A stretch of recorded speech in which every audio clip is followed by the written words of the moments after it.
Velkommen til samråd her i Folketingets kommunaludvalg.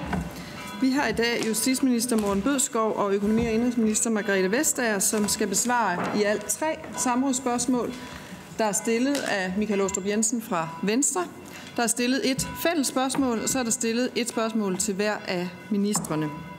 Og jeg vil starte med at give ordet til Michael Aastrup Jensen til at begrunde de 3 samrådsspørgsmål. Tak for det, formand, og også tak til de 2 ministre for, at det kunne lade sig gøre her på falderebet, inden Folketingets mødefri periode stopper og bliver kirkeklokker med og det hele. Jeg har stillet, som sagt, 3 spørgsmål. Det første samlet, det drejer sig jo om hele den her store hackersag, som vi selvfølgelig alle sammen er opmærksomme på. Hvor at jeg spørger mere ind til, for det første rent konkret, hvordan overhovedet det kunne lade sig gøre, at det her hul var der i over et halvt år uden at blive opdaget, faktisk længere tid uden at blive opdaget, og at hvad kan vi gøre for at berolige de mange borgere, som lidt med rette er nervøse derude nu, om deres CPR-nummer ligger og flyder alle mulige dårlige steder. Så spørger jeg konkret justitsministeren om tilsynspligten. Fordi vi har jo hørt rigtig meget fra især justitsministeren om, at det er CSC, der bærer hovedansvaret. Derfor så man kan læse det, ministeren siger. Men der er jo også nogen, der har et overordnet tilsynspligt. Og det er der jo nogle medier, der har prøvet at bore lidt i. Og derfor spørger jeg lidt mere ind til det, så vi også kan få nogle svar. Og det sidste spørgsmål, det er så til økonomi- og indenrigsministeren. Det er jo den nye sag, som sådan kom ad hoc, eller som tilknytning til det her. Nemlig at lige pludselig kunne man jo se, jeg tror endda også, inklusive ministerens eget, CPR-nummer jo flyde ude på en offentlig tilgængelig hjemmeside, så alle kunne se en lang række toneangivende politikers CPR-nummer. Og derfor er spørgsmålet selvfølgelig, hvordan kan vi sikre, at sådan noget ikke sker igen? Så det var kort fortalt de 3 spørgsmål. Tak for det, og så vil jeg starte med at give ordet til justitsministeren og efterfølgende til økonomi- og indenrigsministeren til besvarelse af samrådsspørgsmålene. Tak for det, formand. Som det lige har været nævnt, så er temaet for dagens samråd jo hackerangrebet mod IT-leverandøren CSC. I spørgsmål W, der anmodes økonomi- og indenrigsministeren og jeg om en redegørelse for forløbet i forbindelse med, at politiets kørekortregister blev hacket, og hvilke initiativer vi i den sammenhæng planlægger at tage efterfølgende. Herudover, ja, så ønskes der med spørgsmål X, at jeg redegør for, hvorvidt de ansvarlige myndigheder har levet op til deres tilsynspligt, og i hvilket omfang den konkrete sag giver anledning til at overveje, om tilsynskravene skal skærpes. Jeg forstår godt, at hvis sagen giver anledning til bekymring, så lad mig derfor starte med at slå helt fast, at regeringen selvfølgelig tager den her sag meget alvorligt. Det samme gælder for alle involverede myndigheder. Jeg kan derfor også forsikre om, at alle nødvendige ressourcer bliver sat ind for at håndtere sagen og de sikkerhedsmæssige spørgsmål, som den rejser. Jeg vil besvare de stillede samrådsspørgsmål på den måde, at jeg først giver et kronologisk overblik over forløbet, så langt som den igangværende efterforskning tillader det. Derefter så vil jeg redegøre for de ansvarlige myndigheders tilsynspligt, og til sidst så vil jeg komme ind på de initiativer, som den konkrete hackersag giver anledning til. Min redegørelse for forløbet, den bygger på oplysninger fra Rigspolitiet, som også indgår i det svar på spørgsmål 904 fra Folketingets retsudvalg, som jeg afgav i går. Rigspolitiet har i den forbindelse understreget, at der er tale om en igangværende efterforskning med enorme datamængder, som dansk politi løbende modtager fra svensk politi, og herefter analyserer, og det derfor ikke kan udelukkes, at billedet senere ændrer sig. Om sagens forløb, ja, der har Rigspolitiet oplyst, at en svensk statsborger i slutningen af august 2012 blev anholdt i Kambodja, og at den pågældende i starten af september 2012 blev udleveret til Sverige og fængslet. Det skete i forbindelse med efterforskningen af en sag om hackning og med henblik på afsoning af en dom om krænkelse af ophavsretten. Den svenske efterforskning omhandlede blandt andet hackning af et pengeinstituts IT-systemer, og oplysninger fra efterforskningen pegede på, at også danske konti i pengeinstituttet havde været anvendt til kriminalitet i den sammenhæng. Rigspolitiet var på den baggrund i et dialog med svensk politi, der oplyste, at også danske hjemmesider kunne være forsøgt hacket. I midten af januar 2013, der modtog Rigspolitiet fra svensk politi uddrag af en række logfiler, som svensk politi var kommet i besiddelse af i forbindelse med deres efterforskning. Rigspolitiets nationale IT-efterforskningssektion, i daglig tale kaldet NITES, gennemgik i slutningen af februar 2013 materialet, som var modtaget fra svenske politi. På baggrund af denne gennemgang, ja, så konstaterede NITES, altså Rigspolitiets nationale IT-efterforskningssektion, at der havde været uautoriseret adgang til politiets data fra et mainframe-system hos CSC. Straks herefter, ja, der holdt Rigspolitiet et møde med CSC, og en nærmere undersøgelse blev iværksat hos CSC med deltagelse af Rigspolitiet. Det skete med henblik på at identificere den nærmere karakter af sårbarheden i systemet og sikre, at denne blev lukket. Rigspolitiet anmodede i begyndelsen af marts måned 2013 om en skriftlig redegørelse fra CSC samt sikring af data med henblik på efterforskning. CSC afrapporterede herefter skriftligt til Rigspolitiet ved flere lejligheder og oplyste i den forbindelse, at den sårbarhed i systemet, som havde været benyttet til at opnå den uautoriserede adgang, ja, den var blevet identificeret og lukket.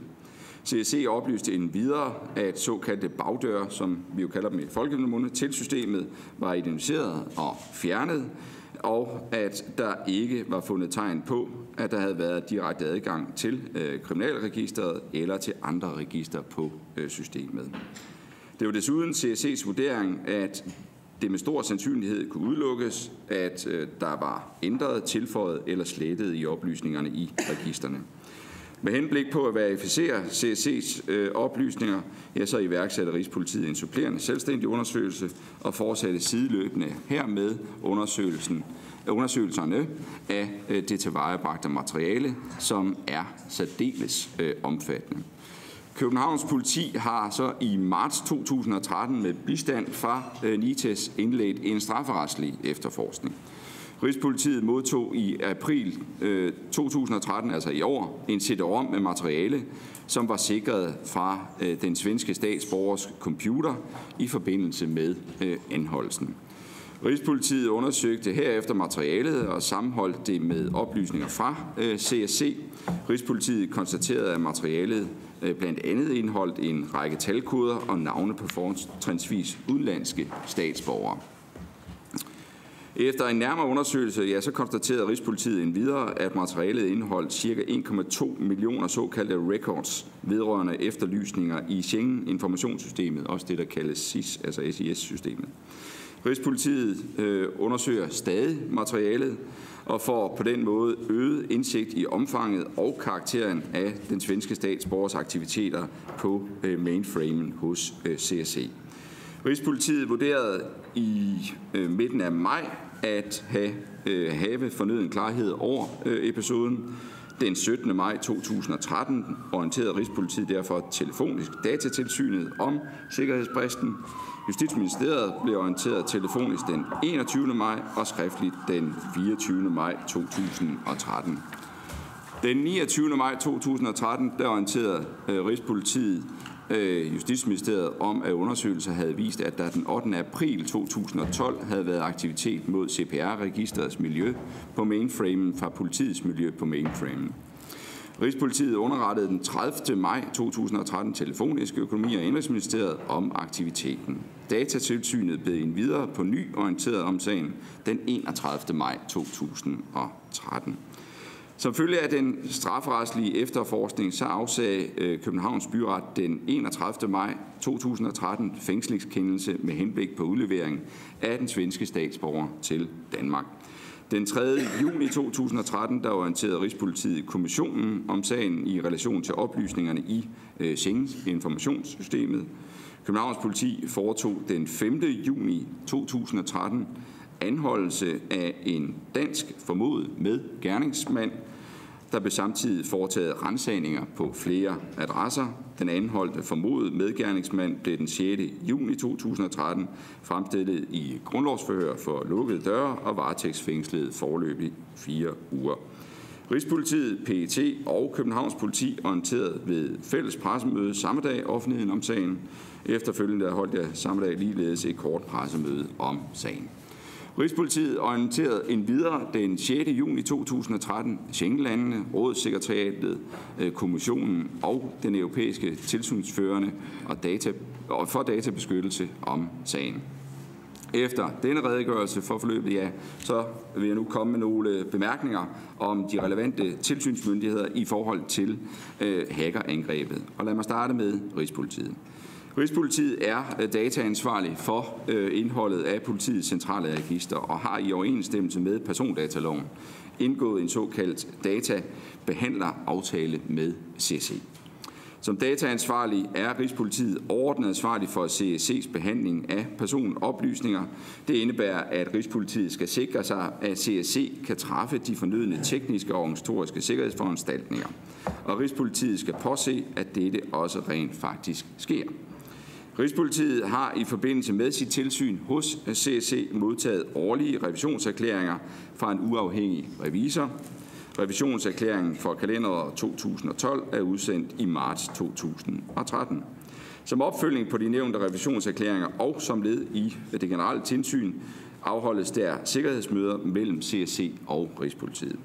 Der holdes også løbende driftsstatusmøder og andre møder, når det er relevant, herunder som opfølgning på sikkerhedshændelser. Udover Rigspolitiet fører Datatilsynet tilsyn med politiets centrale register. Det sker som led i tilsynets generelle tilsynsvirksomhed i relation til behandling af personoplysninger omfattet af persondataloven. Datatilsynet har i anledning af samrådet oplyst, at tilsynet med politiets centrale register sker i forbindelse med behandling af konkrete klager fra borgere eller som egendriftundersøgelser. Og Datatilsynet har gennemført flere inspektionsbesøg hos Rigspolitiet siden persondatalovens ikrafttræden i år 2000. Datatilsynet har endvidere oplyst, at tilsynet med Rigspolitiets centrale register typisk udføres med fokus på at kontrollere, at registrering af personoplysninger sker i overensstemmelse med reglerne i persondataloven og eventuelt anden relevant lovgivning. Tilsynet undersøger, om reglerne om registreredes rettigheder overholdes. Datatilsynet foretager derimod ikke en mere omfattende IT-revision eller en fuldstændig gennemgang af etablerede sikkerhedsforanstaltninger. For så vidt angår det konkrete hackerangreb, så er Datatilsynet oplyst, at tilsynet har anmodet Rigspolitiet om en redegørelse for det skete og udbedt sig oplysninger om en række forhold. I tillæg til de opgaver, som jeg netop har nævnt, er Datatilsynet national tilsynsmyndighed i relation til behandling af personoplysninger, der sker i den danske del af en række internationale informationssystemer, som Danmark deltager i. Det gælder eksempelvis det system, jeg omtalte før, altså SIS-systemet, altså Schengen-informationssystemet. I den forbindelse der deltager Datatilsynet i de fælles tilsynsaktiviteter, som gennemføres i de samarbejdsfora, som er etableret på EU-niveau. I forhold til SIS, altså Schengen-informationssystemet, iværksættes og koordineres fælles tilsynsaktiviteter af den fælles tilsynsmyndighed for Schengen. Datatilsynet har oplyst, at en væsentlig del af tilsynsaktiviteten i forhold til SIS har været at deltage i sådanne undersøgelser. Fokus for undersøgelserne har været kontrol af overensstemmelse mellem landenes indberetninger til SIS og Schengen-konventionens bestemmelser. Datatilsynet har senest i 2011 gennemført inspektionsbesøg hos Rigspolitiet med særlig fokus på SIS. Herudover indgik databeskyttelse i den Schengen-evaluering af Danmark, som blev gennemført i 2011. Rigspolitiet har oplyst, at et Schengen-inspektionshold bestående af eksperter fra Schengen-landene, Rådssekretariatet og Kommissionen aflagde besøg i Danmark så sent som i oktober 2012. Inspektionsholdet aflagde blandt andet besøg hos CSC, hvor en række sikkerhedsmæssige forhold i forbindelse med CSC's drift af SIS blev gennemgået. Og det er værd at understrege, at inspektionsholdet ikke fremkom med bemærkninger eller anbefalinger i forhold til CSC i sin efterfølgende evalueringsrapport. Jeg kan øvrigt nævne, at Rigspolitiet i juli måned vil deltage i et møde med de øvrige Schengen-lande, sikkerhedseksperter for EU-agenturerne for Europol og samt den europæiske tilsynsførende for databeskyttelse. Formålet med mødet er at give Rigspolitiet mulighed for at redegøre for sagens forløb og udvikling, samt at diskutere fremadrettet sikkerhedstiltag. I forbindelse med tilsynet med politiets register, ja, så skal den sidste myndighed jo selvfølgelig også nævnes. Det drejer sig om en af vores efterretningstjenester, nemlig politiets efterretningstjeneste, PET. Efterretningstjenesten har jo, som nogen burde være bekendt med i hvert fald, til opgave at forebygge, efterforske og modvirke foretagender og handlinger, der udgør eller vil kunne udgøre en fare for Danmark som et selvstændigt, demokratisk og sikkert samfund, som det hedder sig. PET er desuden national IT-sikkerhedsmyndighed for Justitsministeriets område, herunder altså også for politiet og anklagemyndigheden. Som led i PET's rolle som national IT-sikkerhedsmyndighed for Justitsministeriets område, ja, så rådgiver PET løbende politiet og anklagemyndigheden. PET godkender også i overensstemmelse med reglerne i det såkaldte sikkerhedscirkulære IT-systemer, hvor klassificerede oplysninger bevares eller behandles. Det mainframe-anlæg hos CSC, som var udsat for hackerangreb, er imidlertid ikke omfattet af PET's godkendelse og kontrolvirksomhed. Det skyldes, at anlægget ikke behandler klassificerede oplysninger. PET er løbende i dialog med politi og anklagemyndighed om håndtering af følsomme oplysninger. I 2011 tog PET en videre initiativ til et projekt, der har til formål at sikre et passende og ensartet beskyttelsesniveau for følsomme oplysninger, der behandles og opbevares af politi og anklagemyndighed. PET har løbende bidraget med ekspertviden og rådgivning til projektet, der er forankret hos Rigspolitiet. Projektets indledende anbefalinger er forelagt Rigspolitiets direktion her i foråret 2013. Desuden så kan jeg nævne, at PET har iværksat en kortlægning af, hvordan trafikmonitorering og logning på politiets og anklagemyndighedens IT-systemer kan styrkes. Som mine bemærkninger viser, ja, så er der allerede i dag et omfattende system, som fører tilsyn med politiets register. Et naturligt og relevant spørgsmål er jo selvfølgelig derfor, hvordan angrebet mod CSC kunne finde sted. Og det er for mig, som vi også har drøftet i andre sammenhænge, jo selvfølgelig helt centralt at få fastlagt, hvordan noget sådan kunne ske, og ikke mindst, hvordan vi kan modvirke, det kommer til at ske igen. Der arbejdes der også målrettet på at undersøge omfanget af og årsagerne til sikkerhedsbruddet og sikre, at der træffes de nødvendige sikkerhedsforanstaltninger. Det er PET, som står i spidsen for dette arbejde, og det foregår i tæt samarbejde med navnlig Center for Cybersikkerhed under Forsvarets Efterretningstjeneste. Der vil blive udarbejdet en rapport om resultaterne af dette arbejde, når altså arbejdet er til endebragt. Som jeg indledte med at sige, så er der tale om et angreb, som regeringen ser med største alvor på. Og det fremstår jo altså, som alle har kunnet se, som et yderst professionelt angreb. Samtidig så er det afgørende, at sikkerheden omkring offentlige myndigheders register er i orden. Det gælder ikke mindst politiets register og andre centrale myndighedsregister. Såvel efterforskningen som undersøgelser, altså både efterforskning som undersøgelser, pågår stadig. Jeg kan derfor ikke i dag sige noget endegyldigt om, hvilke foranstaltninger hackerangrebet kommer til at medføre. Som nævnt, ja, så vil der blive afgivet en redegørelse om omfanget af og årsagerne til sikkerhedsbruddet og sikkerhedsanbefalingerne i den anledning, når undersøgelserne heraf er færdige. Men jeg håber, at det siger sig selv, at relevante sikkerhedstiltag vil blive iværksat løbende efterhånden, som det viser sig behov herfor.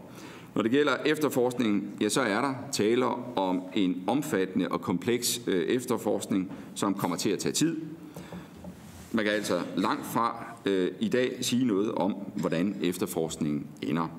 Men jeg hæfter mig ved, at direktøren for Københavns Politi i forgårs udtalte, at politiet indtil videre ikke har kunne påvise, at der skal være foretaget ændringer i systemerne af de personer, som er brudt ind, altså i systemerne.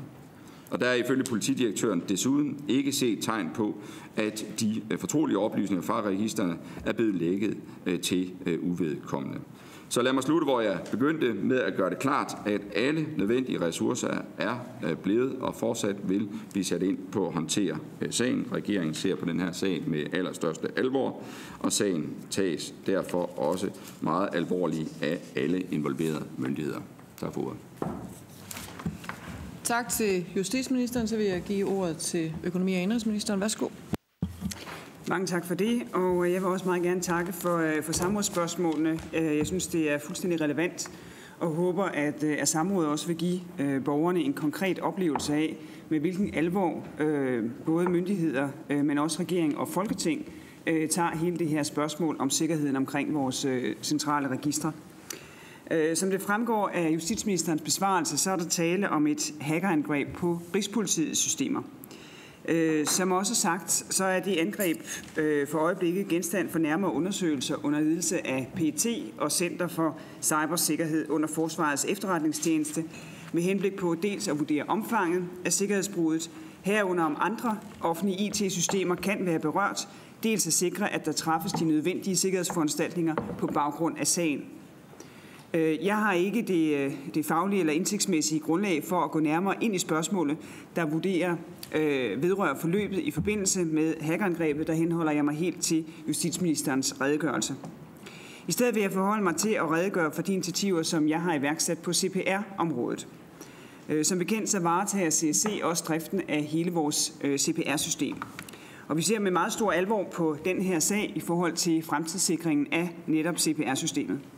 Ved siden af denne undersøgelse af forløbet, som også mere til bundsgående vil afdække, om andre offentlige IT-systemer kan være berørt, så har jeg, som jeg også har orienteret udvalget om, bedt om, at der bliver gennemført en nærmere undersøgelse af, om der er grund til at foretage yderligere forholdsregler for CPR-systemet i forhold til den sag, som politiet efterforsker.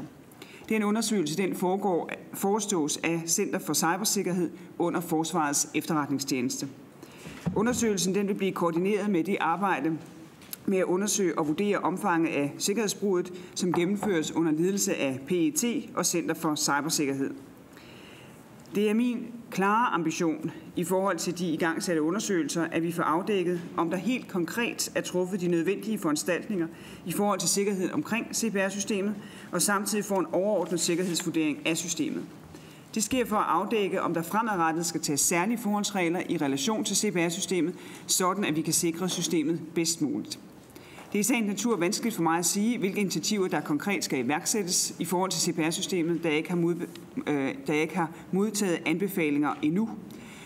Hvilke initiativer, der skal iværksættes, afhænger fuldt ud af de sikkerhedsvurderinger og anbefalinger i tilknytning hertil, som bliver resultatet af undersøgelserne. Jeg kan imidlertid med sikkerhed sige, at jeg ser med meget stor alvor på hele denne sag og er parat til at tage alle nødvendige skridt for at sikre den bedst mulige sikkerhed omkring CPR-systemet. Det er CPR-systemet som sådan. Noget andet er sikkerheden omkring den enkeltes CPR-nummer, som jo er det spørgsmål, som også er stillet til mig, nemlig samrådsspørgsmål Y. Sådan som jeg forstår spørgsmålet, så går jeg ud fra, at det er en stillingtagen til fordele og ulemper ved muligheden for opslag i CPR, for at sikre sig, at de oplysninger, som en kunde afgiver i en nethandel, er korrekte.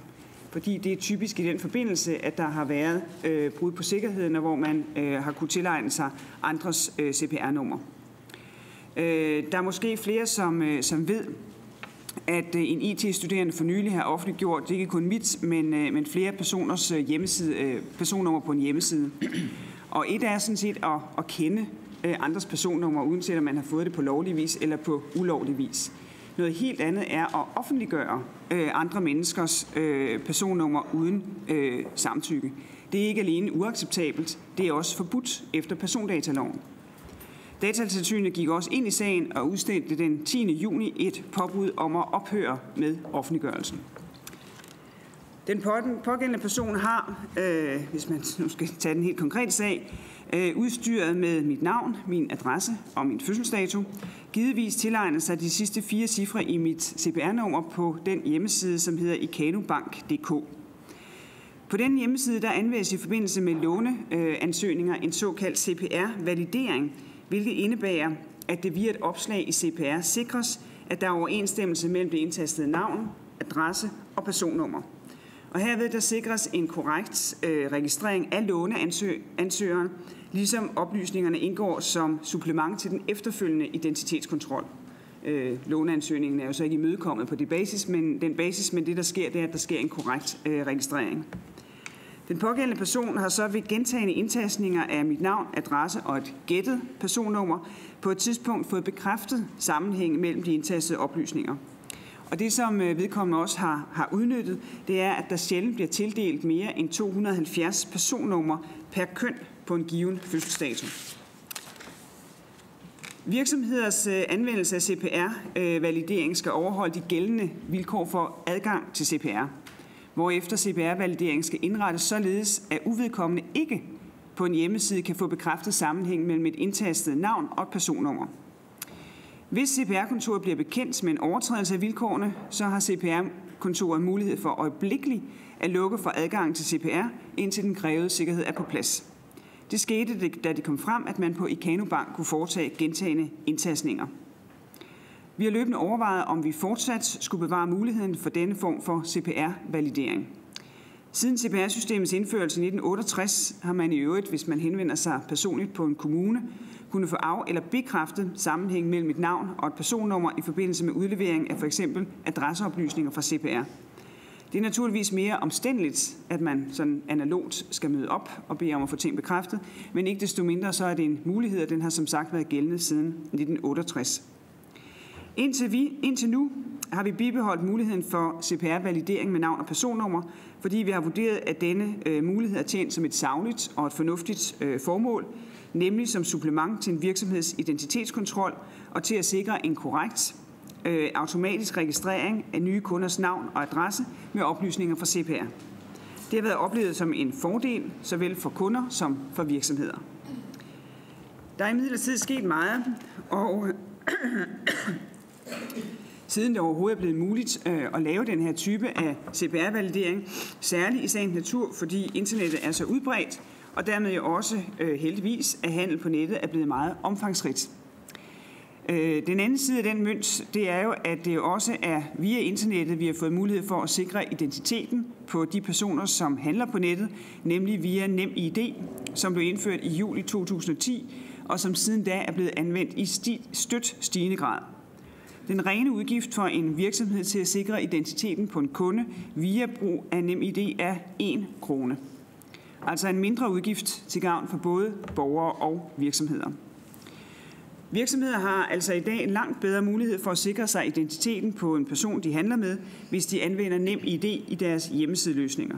En del virksomheder kombinerer allerede i dag CPR-validering med krav om anvendelse af NemID. Og jeg mener, det er den helt rigtige vej at gå for at opnå større sikkerhed for, at der handles med den rigtige person. Gennem kundekontakt er det i øvrigt CPR-kontorets opfattelse, at kunderne i vidt omfang baserer sig på NemID, når de udvikler nye webløsninger. Antallet af webløsninger, der anvender CPR-validering uden at kombinere det med NemID, er derfor aftagende og vil formodentlig fortsat aftage med den stigende brug af NemID. Når det efter planen i 2014 bliver muligt generelt at anvende NemID på tablets og lignende, vil denne udvikling formodentlig forstærkes yderligere. Der er således i dag kun et mindre antal virksomheder tilbage, omkring 10, og det er primært teleselskaber, som anvender CPR-validering på navn og personnummer. Jeg mener, at tiden er inde til, at vi afskaffer denne løsning, særligt fordi vi i det offentlige stiller en sikker løsning til rådighed for virksomhederne i form af NemID, men også i lyset af den meget fokus på muligheden for misbrug af denne form for CPR-validering, og det meget fokus øger i sagens natur også risikoen for, at det faktisk sker. Når nu det offentlige med NemID tilbyder en sikker løsning til identifikation, skal vi ikke samtidig tilbyde en mere usikker løsning, og virksomhederne må selv tage ansvaret for at sikre sig identiteten af deres kunder. Jeg har derfor bedt CPR-kontoret om at tage kontakt til de forholdsvis få tilbageværende virksomheder, der fortsat CPR-validerer på navn og personnummer, og orientere virksomhederne om, at vi nu lukker for denne mulighed for CPR-validering. Det gjorde CPR-kontoret den 25. juni. Vi vil også overveje at skærpe kravene til virksomhedernes brug af CPR i forbindelse med handel på internettet eller over internettet, således at virksomhederne fremover skal bruge NemID, hvis de benytter deres adgang til CPR. Vi vil selvfølgelig i den forbindelse snarest tage en dialog med blandt andet teleselskaberne om, hvor hurtigt de kan lave løsninger, der fremover kan sikre kundernes identitet via NemID, således at kunderne fremover kan være trygge ved at handle på nettet, og at handlerne ikke baseres på en falsk tryghed. Herover vil jeg gerne tilføje en ting om personnummer som sådan, nemlig at det jo hverken er en PIN-kode eller et password. Det er en simpel nøgle. Den er massivt udbredt. Vi bruger den både i offentlig og i privat sammenhæng. Banker, forsikringsselskaber, teleselskaber, fitnesscentre, alle mulige steder. Det optræder også i hverdagen, når vi forviser pas, kørekort, sundhedskort, lønsedler osv., hvor der er anført personnummer. Jeg mener dog heller ikke, at det vil være den bedste løsning at gøre personnummeret offentligt, sådan som det har været fremme i debatten. Jeg tror i stedet for, at det er meget afgørende at fremme en holdning om, at vi også som borgere og i det offentlige, men jo især i erhvervslivet, gør det klart, at personnummer ikke er en PIN-kode eller et password. Personnummer kan alene tjene som et supplement til at sikre sig identiteten på en person. Det kan ikke stå alene. Jeg oplyste på det tidligere samråd den 4. april 2013 om identitetsmisbrug, at regeringen vil tage initiativ til at rejse problemstillingen om identitetskontrol over for de relevante virksomheder og brancheorganisationer.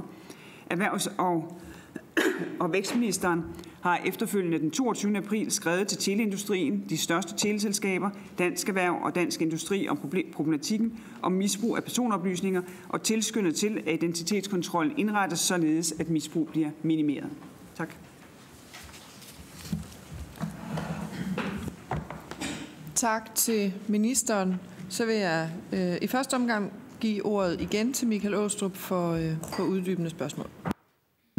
Ja, tak for det. Nu kommer der jo nogle nye oplysninger frem, som jo lyder rigtig spændende. Det er næsten synd, vi kun har 25 minutter tilbage, så er samrådet, men det får vi forhåbentlig lejlighed til at spørge en del mere ind til i fremtiden.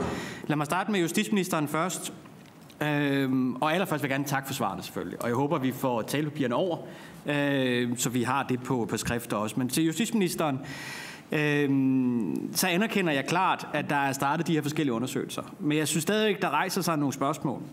Et af spørgsmålene er jo, at hvis Rigspolitiet virkelig tog det her så alvorligt, hvorfor at når man får kendskab til det der i januar, efter at hullet har været der igennem rigtig, rigtig mange måneder, så påbegynder man alligevel først efterforskningen i ultimo februar, det vil sige næsten 2 måneder efter kendskabet til det.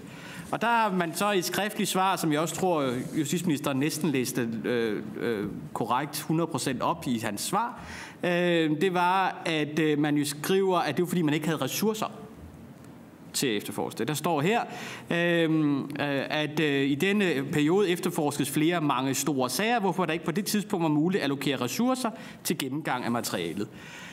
Det synes jeg godt nok er et dårligt svar. Både skriftligt og mundtligt. Fordi jeg må indrømme, at når man får kendskab til, at der altså kan har været et stort læk af så mange data, som er så vigtige, altså for det første, at man som sagt ikke engang kan se hullet til at starte på.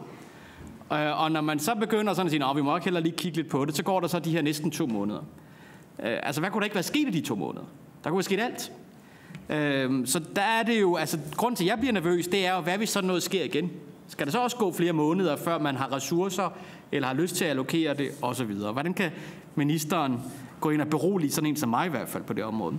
Og så er det selvfølgelig også det store spørgsmål, det er jo den her tidsplan. Jeg spurgte også ind til det tidligere på et andet møde. Det er, hvornår alt det her færdigt? Altså lige nu render vi jo alle sammen rundt og venter i spænding, men også i den her usikkerhedsperiode, der jo er for, at alt kan ske i den her periode. Så kan ministeren ikke være lidt mere konkret? Altså taler vi et år? Taler vi et halvt år? Taler vi en måned? Taler vi uger? Altså hvad taler vi om? Det tror jeg faktisk rigtig mange synes kunne være rigtig interessant. Så er der jo også det med dataansvaret. Der er det jo så Rigspolitiet, der er dataansvarligt. Og det vil sige, den der sådan forsøg på at tørre det lidt af på CSC, at det kun er dem, der har ansvaret, er jo forkert. Fordi som ministeren jo rigtigt siger, så er det Rigspolitiet. Hvordan har ministeren tænkt sig allerede nu, før den her undersøgelse er færdig, at lave nogle ting om, som man ikke i den her periode, som vi har lige nu, kan bruge til at gøre noget af det samme. Fordi det var jo, som jeg har forstået, et simpelt sikkerhedshul, man udnyttede. Så til indrigsministeren, som jo sagde noget rigtig spændende nyt omkring brugen af CPR-numre. Det synes jeg lyder rigtig spændende. Jeg er helt enig med ministeren i, at CPR-nummeret, som det bruges i dag, er nok ikke helt up-to-date med den tidsalder, vi lever i. Men der er jo flere medier, der har kunne skitsere op, hvad man egentlig kan bruge et CPR-nummer til. Man kan købe varer i andre folks navne, og så sende fakturaadressen til dem med CPR-nummeret, og få den sendt hen til en postboks og lignende, og være forsvundet før nogen når en, og der er mange andre dårlige eksempler. Og ministerens svar er så NemID. Ja, nu er vi jo flere til stede, der er IT-ordfører. Og vi er jo flere til stede, der også har været til møder om NemID op til flere gange. Jeg vil være meget betænkelig, hvis, som jeg hørte ministeren, at kalde NemID det her 100% sikre system.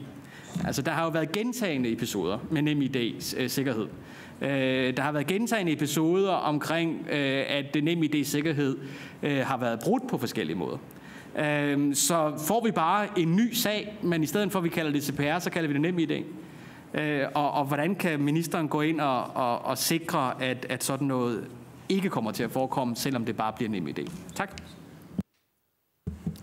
Tak til Michael Aastrup. Så vil jeg først give ordet til justitsministeren. Tak for det, formand.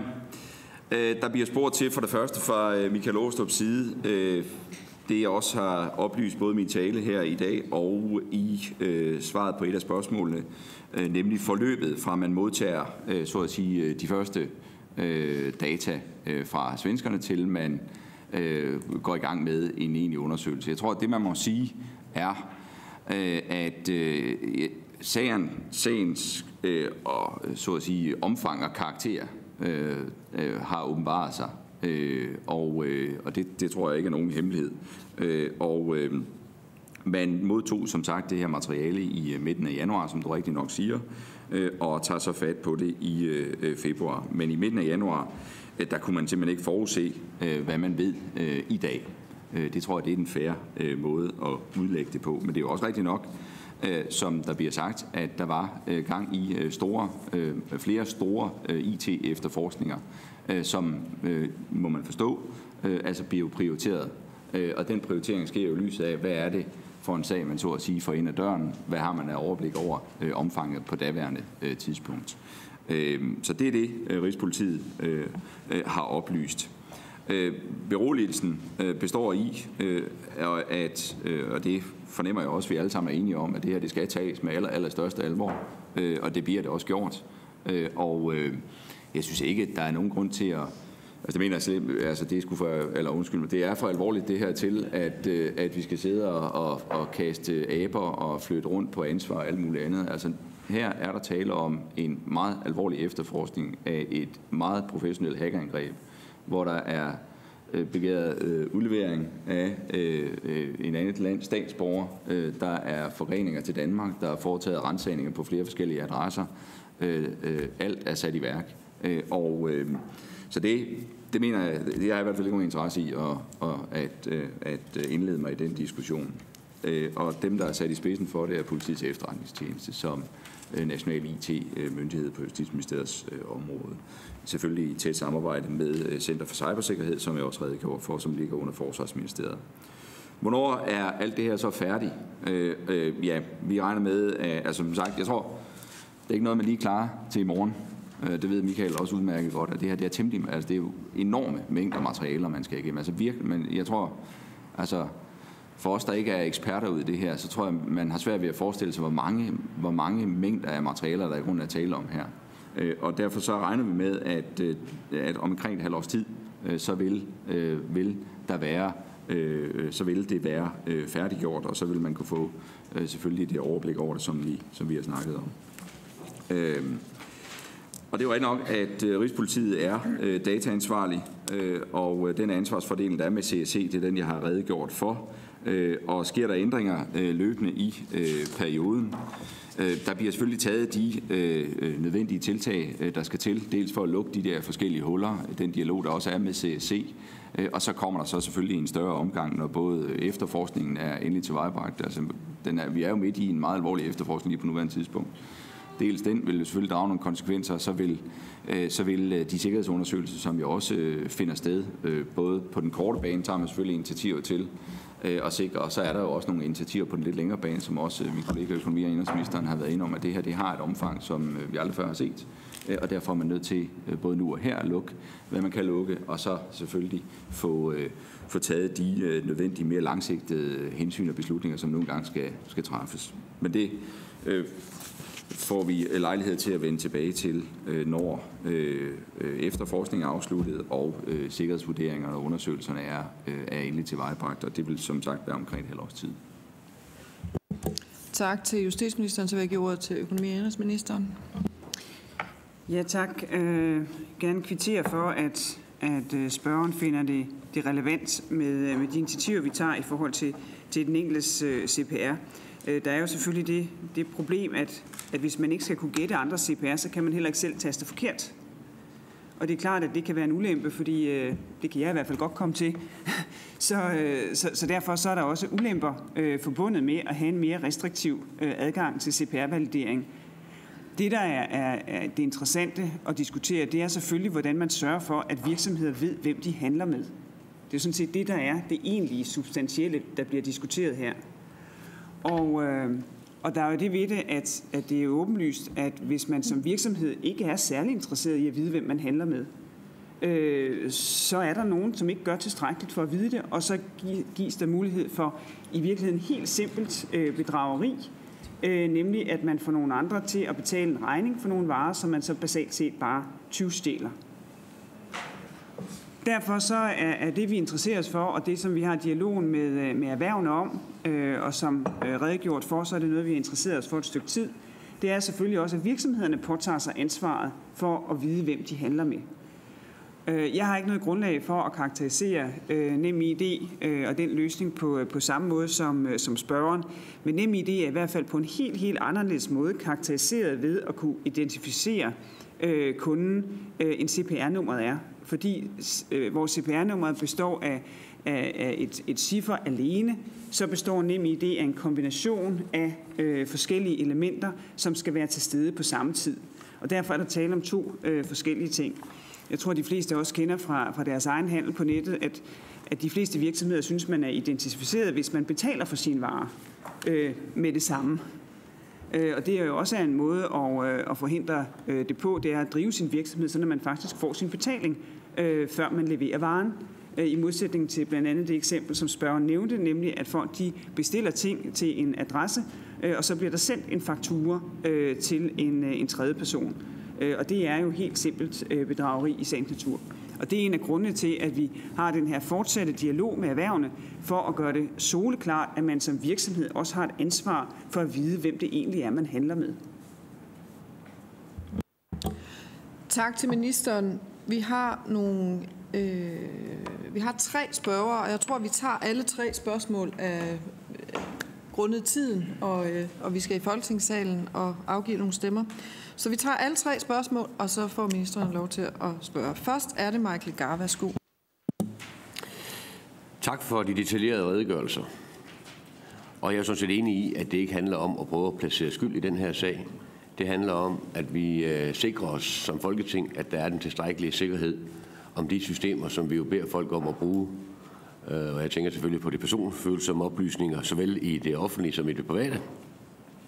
Der skal vi til enhver tid sørge for, at der er tillid til systemet.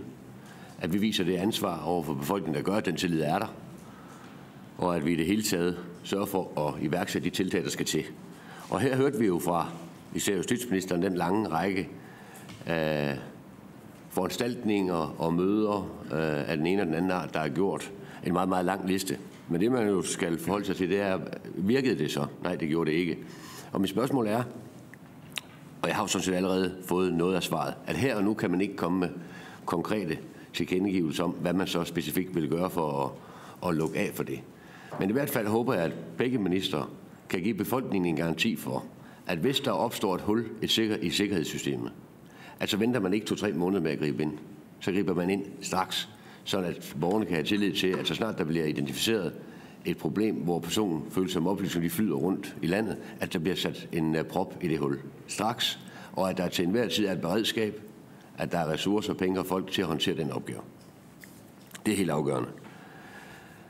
Og så at vi jo derefter får kigget på, at der bliver slået hårdt ned på dem, som er ansvarlige, dem som medvirker til den her form for hacking og ID-tyveri. Altså at der bliver sat massivt efterforskning ind, og at der bliver slået meget hårdt ned på det, og vi må vurdere, om de straframmer er i orden præventivt for at få folk til at lade være med at lege med den slags ting. Det er jo dybt alvorligt, så vi vil gerne medvirke til at styrke alle de tiltag, der kan sættes i søen for at modgå de uheldige episoder, vi har set i den her sag. Tak til Mike Legarth. Så er det Dennis Flydtkjær. Også tak for en detaljeret redegørelse. Jeg vil gerne spørge ind til den del om, at der var et sikkerhedshul i et halvt år, hvor det egentlig, lidt overraskende, var et tilfælde, at vi egentlig fandt ud af det, hvor det var svenskerne egentlig reelt, der fandt ud af det. Fordi ministeren nævner, at der er alverdens undersøgelser og tilsyn, der løbende bliver gjort, men hvad er de egentlig værd, når man ikke opdagede det her hul? Altså, hvor det sådan set var svenskerne, der fandt ud af, at der var et hul. Jeg synes jo ikke rigtigt, man kan bruge det til så meget umiddelbart, så jeg vil egentlig høre også bare lige for, at ministeren han kan oplyse om, at man i andre tilfælde faktisk har kunne bruge det her tilsyn til, at man har fundet et sikkerhedshul, eller man har tidligere kunne afvære, at der kom nogle hackerangreb, fordi ellers synes jeg i hvert fald, det var værd at kigge på, om de tilsyn og foranstaltninger, vi har lavet i dag, om de nu er gode nok. Og så vil jeg høre, om man ikke kunne forestille sig, at man i stedet for bare har lavet tilsyn, fordi hvis man kommer og spørger folk, nu skal jeg høre, om jeres systemer de er gode nok, så siger de nok til sikkert ja. Altså, de oplyser ikke, siger, at vi har faktisk lige 3-4 huller her, vi skal have lappet måske om et halvt år. Det sådan svarer man nok ikke. Kunne man forestille sig, at man gav en dansk myndighed som opgave, at man simpelthen stresstestede de her systemer, at man prøvede på at hacke sig ind? For det er trods alt bedre, at det var officielle folk, der hackede sig ind, i stedet for, at det var nogen udefra. At vi så måske skulle vente et halvt år til, at man fandt ud af det, så var det vel bedre, at det var nogle folk, man kunne stole på, der gjorde det. Så lige til sidst også en kommentar i forhold til det med CPR og NemID. Der er sådan set enig med ministeren i, at jeg tror faktisk, det ville være bedre, hvis man fik koblet NemID på. Det er trods alt bedre, at man har nogle flere foranstaltninger, hvor man skal indtaste en kode, og der er nogle andre foranstaltninger, i stedet for alene, at de bare er en CPR-streng eller en tekststreng, man lige skal hamre ind i et felt på en hjemmeside. Så det vil da klart være en forbedring. Altså, vidt jeg oplyste, tror jeg, at også Danmark er det eneste, hvis nok sammen med Kroatien, der alene bruger de gamle CPR-register, det hedder nok ikke dernede, men et tilsvarende system, at alle andre lande også har fundet nogle andre måder at gøre det på. Så det synes jeg da i hvert fald, der var en god idé, som ministeren nævner, hvis man kan kigge på at lave nogle andre løsninger. Tak til Dennis Flydtkjær. Det sidste spørgsmål er så til Michael Aastrup. Værsgo. Jo, tak for det, og hensyn til tiden, så vil jeg gøre kun lige et par korte spørgsmål. Først til indrigsministeren. Nu har jeg jo fundet siden frem med alle de ting, man egentlig kan gøre. Det kræver desværre bare en simpel søgning. Bare med et CPR-nummer. Man kan jo foretage de der indkøb, vi talte om før. Man kan ansøge om kviklån. Man kan jo oprette troværdige profiler og sælge fiktive varer på diverse auktionssider. Man kan købe mobiltelefoner og oprette telefonabonnementer. Oprette kredit- og betalingskort hos banker og benzinstationer, bestille og afhente receptpligtig medicin i andre folks navne, få adgang til andres personfølsomme dokumenter, ægtepagter, testamenter, se hvad folk tjener og hvor meget de betaler i skat. Så man kan mange ting bare med et CPR-nummer. Så spørgsmålet er jo, skal det her NemID-løsning så være et krav? Skal det være et tilbud? Altså, hvordan sikrer vi, at det, man kan i dag, at det ikke bliver copycattet af andre nu? Fordi vi så jo, at når ikke for at svine IT-studerende til, men når en IT-studerende kan gøre det her, så kan nok også rigtig mange andre danskere finde ud af at finde ministerens og alle andres danskers CPR-nummer og gøre det her. Så bliver det krav, eller hvordan havde man tænkt sig, at løsningen skulle være? Det var den ene ting. Og den anden ting, det er, at som jeg har forstået det, så er NemID-løsning først nu ved at blive udviklet til mobile platforme. Vil man speede den proces op så? Fordi ellers er der jo ikke rigtig noget idé i det. Og så til justitsministeren, mit sidste spørgsmål, det er bare, at jeg håber da, at Folketinget bliver inddraget i det arbejde. Jeg tror også, ministeren er opmærksom på, at vi er rigtig mange i Folketinget, som er rigtig interesserede i det her. Så jeg vil bare gerne have et forhåbentligt tilsagn fra ministeren om, at vi kan blive inddraget løbende, også IT-ordfører. Tak. Tak til de tre spørgere, og jeg vil starte med at give ordet til justitsministeren og efterfølgende økonomi- og indrigsministeren. Værsgo. Tak for det. Til Mike Legarth. Jeg tror, at det er vigtigt jo at få slået to ting fast. For det første, at det hackerangreb, som har været mod CSC det var alvorligt. For det andet, at alle involverede myndigheder tager det her usædvanligt alvorligt. For det er jo rigtigt, som vi jo har været inde på her i dag, i takt med, at vi bruger internettet mere og mere, jo også smider flere og flere oplysninger på internettet, bruger dem til at identificere sig selv, os selv og andet i øvrigt, ja, så skal der selvfølgelig være tillid til, at vi kan bevæge os den vej, også i fremtiden. Og derfor er det usædvanligt vigtigt, at jo altså handlinger som det her, som jo er, altså at det er jo grov, alvorlig kriminalitet, vi taler om, at det selvfølgelig bliver taget usædvanligt alvorligt. Og det er klart, at når der er tale om så alvorlig kriminalitet, som der er her, så bliver det også taget meget alvorligt. Det håber jeg også fremstår klart for alle. Det er jo derfor, at som sagt, at PET er sat i spidsen for det, tæt samarbejde med Københavns politi og andre involverede myndigheder om det her, for at komme selvfølgelig helt til bunds i det. Og jeg synes også, at det, jeg har forsøgt at tilkendegive, er, at så snart man havde en viden om, altså så at sige, hvor alvorligt var det her, så bliver der selvfølgelig også sat meget, meget kraftigt ind. Og det skal der selvfølgelig også gøres, fordi det her kræver den tillid, vi skal have til behandling af data af den her karakter, skal der ikke kunne stille spørgsmålstegn ved. Og derfor så skal både værnen omkring den, og hvis det sker det her, så skal det selvfølgelig tages meget alvorligt. Så spørger Dennis Flydtkjær også til om der tidligere har været hackerangreb og andet. Det er jeg ikke i stand til at oplyse om, men og hvad der bliver gjort. Altså, jeg har kun betragtet CSC i offentligheden. De har jo redegjort for, hvilke værn de selv har om det. Og sikkerhedsundersøgelsen som sådan handler jo lige nøjagtigt om at finde ud af, er der det tilstrækkelige værn omkring det. Og det vil jo så indgå i den undersøgelse. Og til Michael Aastrup Jensen, der kan jeg gentage det, jeg sagde sidst, vi var sammen, nemlig det, at vi kommer til at vende tilbage til det her. Og det vil også indbefatte, at Michael Aastrup Jensen og lige interesseret vil blive inddraget i det, for som sagt, del af den rapport, som vil komme om det her, den vil selvfølgelig blive offentligt tilgængelig. Der er del af det, der ikke kan være offentliggjort, men der vil være noget, som vil være offentligt tilgængeligt. Og på den baggrund så skal vi selvfølgelig have en diskussion af problemets omfang, reelle omfang, når vi ved det, og selvfølgelig også, hvad vi kan gøre for at skærme os mod det i fremtiden. Tak til justitsministeren. Værsgo til økonomi- og indenrigsministeren. Ja, tak for det. Nu er det jo et relativt kort samråd, og i lyset af, at der skal stemmes lige om lidt, så derfor relativt korte svar, men jo helt sædvanligt, som det plejer at være, så besvarer vi meget gerne yderligere spørgsmål i skriftlig form som opfølging på det, og det synes jeg er helt oplagt i lyset af sagens omfang, men jo også, at den vil have en udstrækning, og jeg er sikker på, at vi vil vende tilbage til det, også i den her kreds, når vi ved mere om de undersøgelser, som bliver foretaget og har fået de anbefalinger, som jeg forventer at få derfra. For så vidt angår spørgsmålet om NemID eller CPR, både til Dennis Flydtkjær og til Michael Aastrup, meget gerne kvittere for Dennis Flydtkjærs vurdering, nemlig at der er meget stor forskel på at indtaste en tekststreng i et felt, og så det at kombinere forskellige oplysninger, som har et forskelligt format, og som findes, om man så må sige, forskellige steder, også fysisk set, at det giver en anden grad af identifikation. Og lige præcis den liste, som Michael Aastrup læser op, viser jo, at det her ikke kun er et spørgsmål om myndighedens ansvar for sikkerhed omkring CPR. Det er også et spørgsmål om virksomhedens ansvar for at vide, hvem de handler med, og drive en ordentlig butik. Fordi en række af de der sammenhænge viser jo lige præcis, at der er nogen, som tilsyneladende vurderer, at snydepelsene, det kan man leve med, fordi at resten sådan set er hæderlige nok. Problemet er jo bare, at det at blive udsat for identitetstyveri, det er et voldsomt overgreb i forhold til hele ens gøren og laden, og skaber en meget, meget stor usikkerhed i forhold til den enkeltes liv. Når det er sagt, så er der også nogen, hvor jeg synes, det måske går lidt hurtigt i forhold til, hvad man kan med et CPR-nummer. Ikano Bank har oplyst, at en ting er, at man med et CPR-nummer kobler en adresse og en person.